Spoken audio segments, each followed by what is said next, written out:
So I want to make something clear. There is an overwhelming amount of choices for just about anything in our lives right now. And it just makes any decision that we choose to pursue a little less satisfying.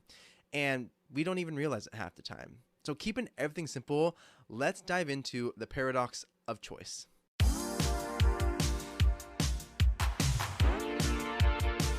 Welcome back to the Keeping Everything Simple podcast. I'm your host and fellow student, Michael Klukas, and on this show, we boil down complicated topics into simple, actionable tips. So, starting off with the first segment of the show here, the complications, we have to discuss the paradox of choice and how this thing truly impacts our psychology today. And again, half the time, we don't even truly realize it. So, starting it out with what even is the paradox of choice, and it is when we have too many choices, too many options, then this can lead to dissatisfaction with our ultimate option and our ultimate decision. That's the paradox of choice boiled down into its kind of simple roots here. Someone else can also in the comments down below on YouTube if you want to add in another variation to that, but that's what I'm going with.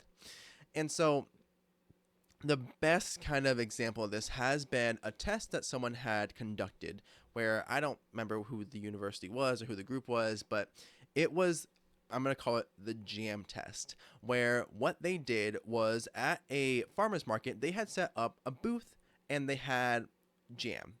Clearly, it's the jam test. But what they were doing was testing the paradox of choice and how it was impacting someone's buying habits, but also just someone's ability to make a decision when there was too many options. The first round of the test was them having over 20 different options of jam. There were so many that you could choose from.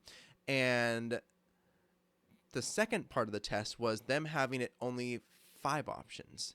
The thing that they realized was the fact that with the 20 options, over 20 options of jams, they did not sell that many. But when they had only 5 options of jam, they actually sold a lot more. And this highlighted to them, the researchers at the time, that there is a significant divide between our ability to make a decision when we have so many options that we actually don't know what to choose versus when we have a couple of options, all of which seem good, and we can actively kind of weigh them out a bit easier and make a decision from there. So that is the paradox of choice in a nutshell. The other complication here is the fact that we have this kind of idea that the grass is always greener on the other side. Hence, if you're watching YouTube, I got my green light behind me.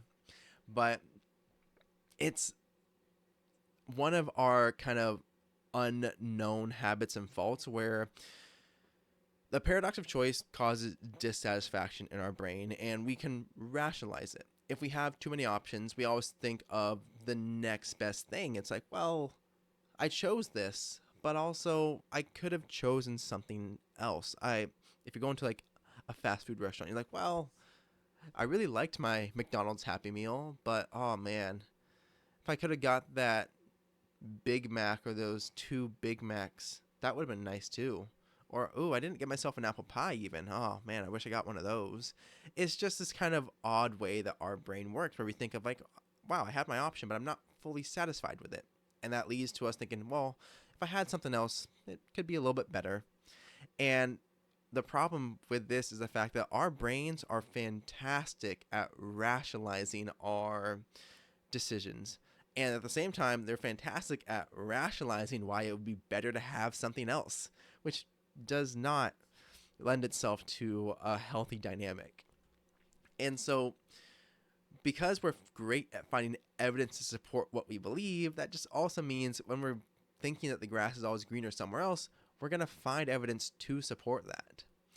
And we also just like this idea of dreaming about the next thing where we're thinking, well, less about where we are right now and more about, I wish I was somewhere else right now. A great example of this is work. When you're at work, whether you mean to or not, there are points where you probably think it just goes through your head, wow, I can't wait for the day to be over. And that way I can go home and do anything else. I can do the laundry, I can do some housekeeping, I can play some games, I can watch a movie, whatever it is. But we always tend to have this kind of conversation in the back of our head going like, well, I could be doing something else right now. And to some degree, we wish we were. But that's where this kind of connection between the paradox of choice and the grass is always greener and our rationalizing come into play here, because we're thinking about what could be different rather than where we are right now. And real quick, if you watch this on YouTube and you're enjoying the podcast so far, make sure that you do leave us a like and subscribe down below. That helps me out so much and shares the show with other people just like you. If you're listening to us on a podcast app of choice, make sure you leave us a 5-star rating and follow along with the podcast so that way you know every time a new podcast hits your feed. All right, let's dive back in. The third complication here is that when we have too many options, it has a negative impact on our mindset. And I don't just mean the paradox of choice in general. I mean like there's an actual negative impact on our ability to make decisions because of just an overwhelm. And this is why this goes into combat and the feeling of overwhelm, because there's too many decisions to make. And the way I'm going to explain this is, I don't know if you've watched Food Theory or anything like that, but it's a show that I really enjoy, or YouTube show that I really enjoy. There was a episode that was done by the channel that went over the fact that for grocery stores, there used to be about a couple thousand SKUs, otherwise known as a couple thousand different products that they would stock on hand. And that was when there was less decision fatigue. There was less of these micro decisions to make. And now there is usually around 30,000 or more different products housed in a store at any given time. And so the negative impact here is the fact that options are great, but it can reduce our ability to make a decision when we have too many options. So we end up in a decision paralysis state. And not only that, when we have to weigh the pros and cons of so many different decisions over and over and over again, we end up with decision fatigue, which is where we just don't want to make another decision. That's why at the end of the day, usually you're like, I want to zone out. I want to just watch TV. I want to play a video game. I want to just do something that doesn't require mental energy, because not only is the decision fatigue real, the mental drain is real, because we only have so much mental energy to give in any day at any time. And that's where these negative impacts come in, because it goes beyond just the, oh, wow, I don't know what decision to make. It's, oh, wow, I can't make a decision. I am less able to make a decision. And wow, my brain just doesn't want to think about this. And that's the negative impacts that come from just so many options and too many options at times. And so comment down below, do you ever feel yourself getting overwhelmed just by having too many decisions to make? Let me know in the comments below here on YouTube. Now, moving on to the conflicts. So the second segment of the show here, we're going to go over the fact that our minds have plenty of mental conflict over the fact that more choice exists. And the even greater conflict come from these things called the comparison traps. So we're going to dive into a couple of these comparison traps real quick. The first one is when we're trying to combat this feeling of overwhelm, especially for those of us in Gen Z, we have to be aware of this thing called the ideal self. And we usually see this ideal self on social media, and it's not our ideal self. So you will see some people sharing just everything on social media, and that can be the highs and lows. And so that puts them like, hey, here's just like my life.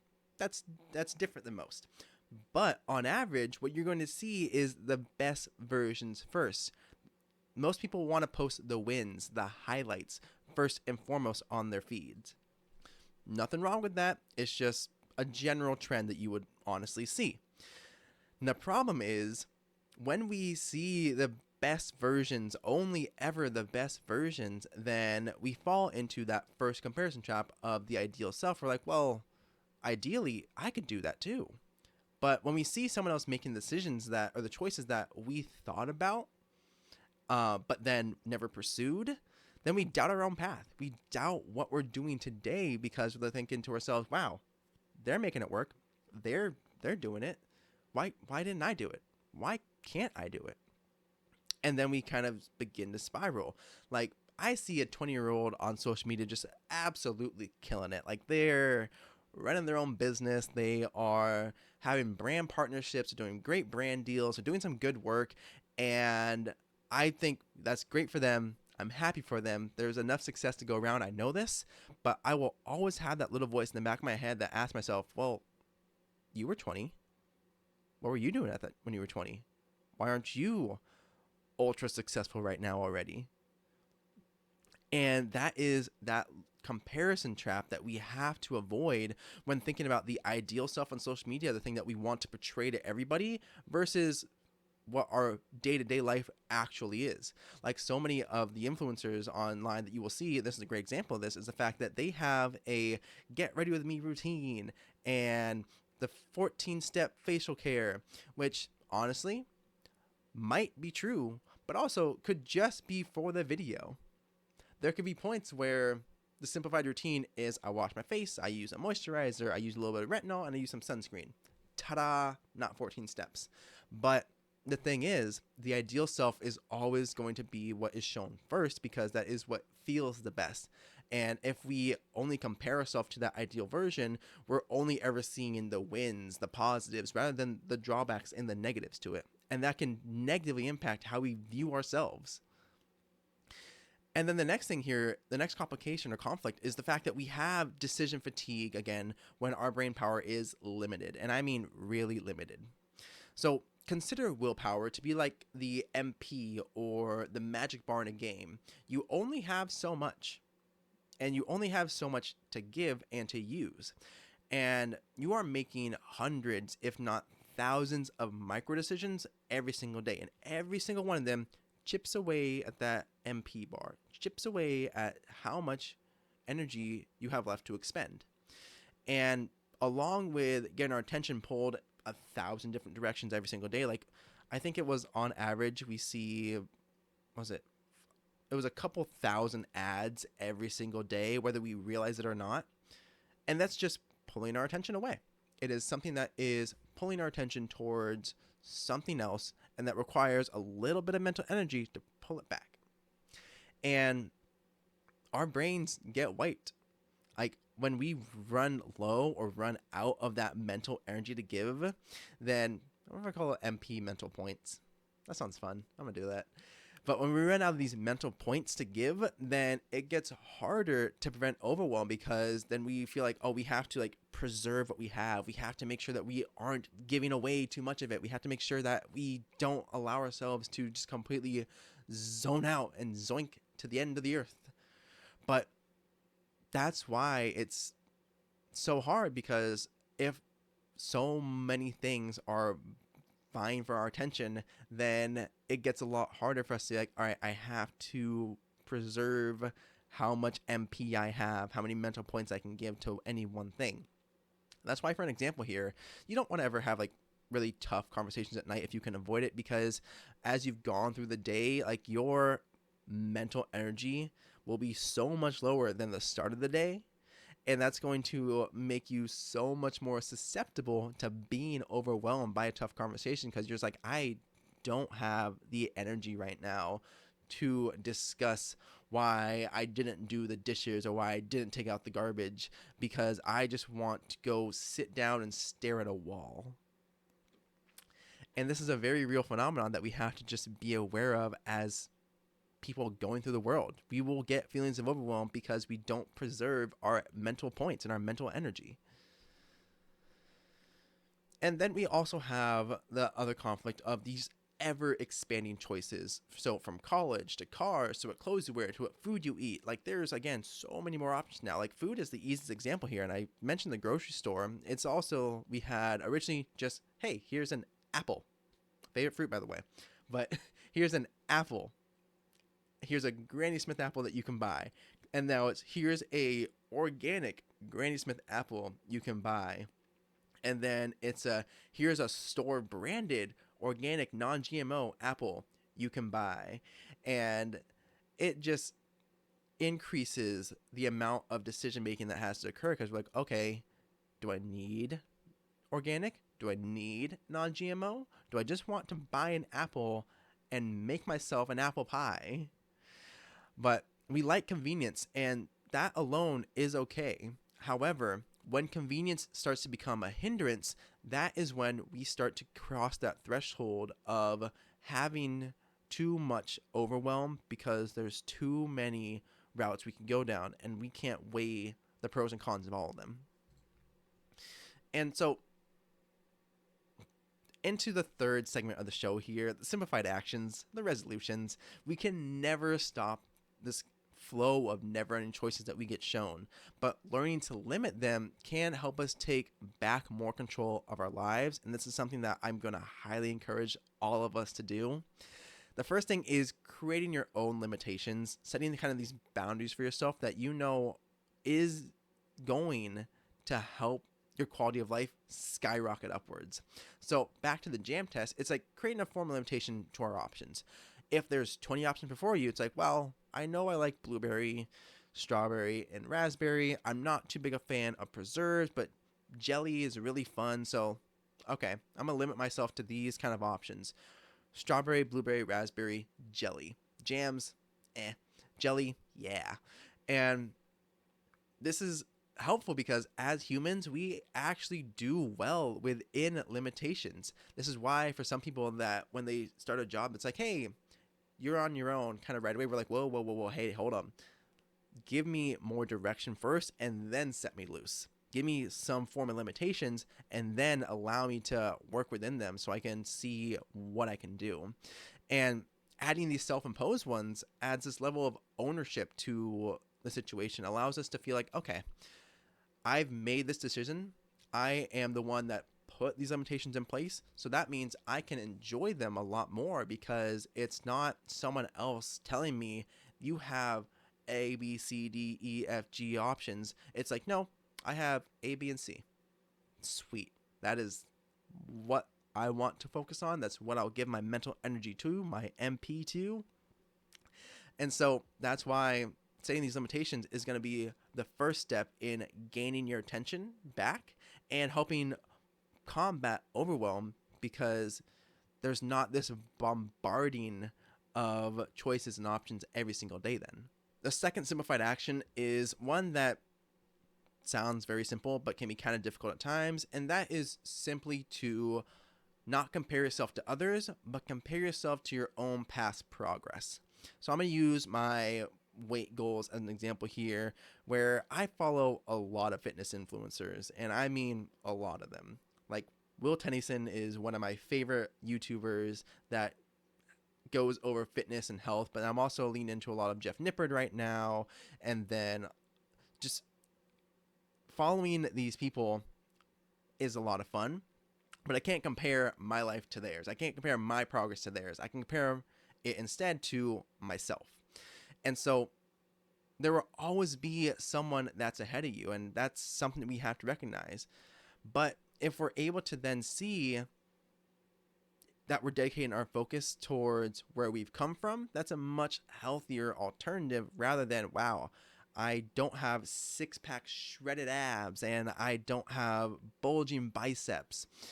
For myself, it's like, well, okay, I used to weigh right now 200 pounds. Wasn't exactly very happy with that.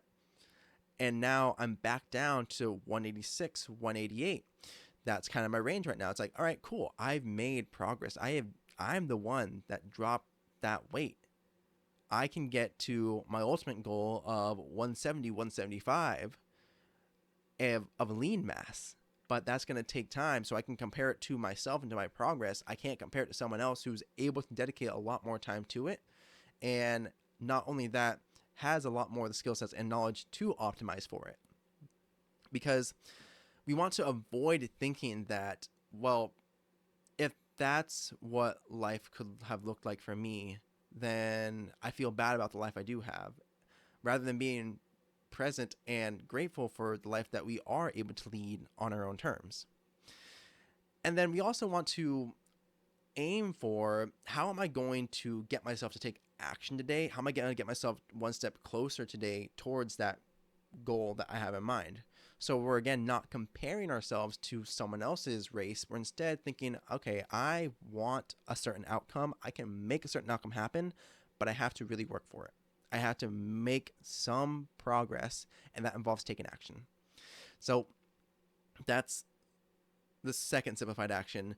Compare yourself to your own progress, not someone else's. The third one here is that we want to limit decision paralysis. And this kind of goes back to creating your own limits, but it's slightly different, and I'm going to slightly tweak it here. So again, there's limited willpower, so we have to limit some decisions. And Steve Jobs is an easy example of this that comes to mind, where it's choosing the same outfit over and over and over again. We are setting up some form of self-limitation. And the reason I say this is different is because when we are creating our own limits, that's out in the world. But then limiting decision paralysis is limiting the amount of micro decisions we have to make every single day. So it's having a smaller closet, having predetermined outfits that we like to wear, meal prepping, knowing where we want to go for lunch the week in advance, plan out what you're going to do with friends, using fewer apps essentially on your phone as well. It's just these ways of making sure that you are cutting off some micro decisions so that way you can spend them on the larger decisions that have to be made throughout the day. And then we can both mentally and physically limit the decision making just by how we kind of structure our life and structure the day around us. And this will help save on brain power and mental power, because if I'm wearing the same clothes every single day, like for my business clothes, when I go to work, I have like a dozen shirts and I cycle through them all, and I have about half a dozen vests. I have, let's see, I think maybe it's like 10 to 14 ties, something like that. So I have a lot of combinations, but my thing is I set up my clothes the night before. So I know, okay, I don't have to spend a couple minutes in the morning and be like, all right, what am I going to get? What am I going to wear? I don't know. Instead, it's okay, I have my clothes picked out. I can spend my morning thinking about something else rather than, is my outfit going to look good today? And that's the more physical side of the limitations here. And so all of these, again, are simplified actions because they are simple in concept, but they can be difficult to implement in reality. And so I encourage you then to kind of choose between them and figure out how are you going to create the limits for yourself, both outside, the things that are outside your control and things that are completely within your control. And then how are you going to compare it to yourself and to your own progress going forward rather than the progress of someone else? And honestly, you will still make hundreds of decisions every single day. That's not something you can necessarily avoid. The more you focus on simplifying your days and simplifying your decisions, you can combat overwhelm by not falling victim to the paradox of choice and its less cool cousin, decision paralysis, because you have imposed limitations. You've imposed good, solid boundaries, and you're able to dedicate your mental capacity and mental energy towards your own progress. And so I encourage you to try some of the actions. Forget what doesn't work for you, but keep what does and refine it, use it, make it your own. Because overwhelm is unavoidable. However, we don't have to be subjected to so many decisions and so many things trying to pull at our attention. We can take control of that and live a much better life. So with that, that's the pod. That's the end of the episode. Don't forget to like and subscribe to this video on YouTube. That helps me out so much, and I honestly greatly appreciate each and every single one of you that do. If you're listening to us on a podcast app of choice, leave us a 5-star rating. If you've gotten value out of this, leave us a follow as well so you know the next time that an episode hits your feed. But with that, keeping everything simple, have an amazing day, you amazing people, and I will see you all in the next episode. Go out there and do great things.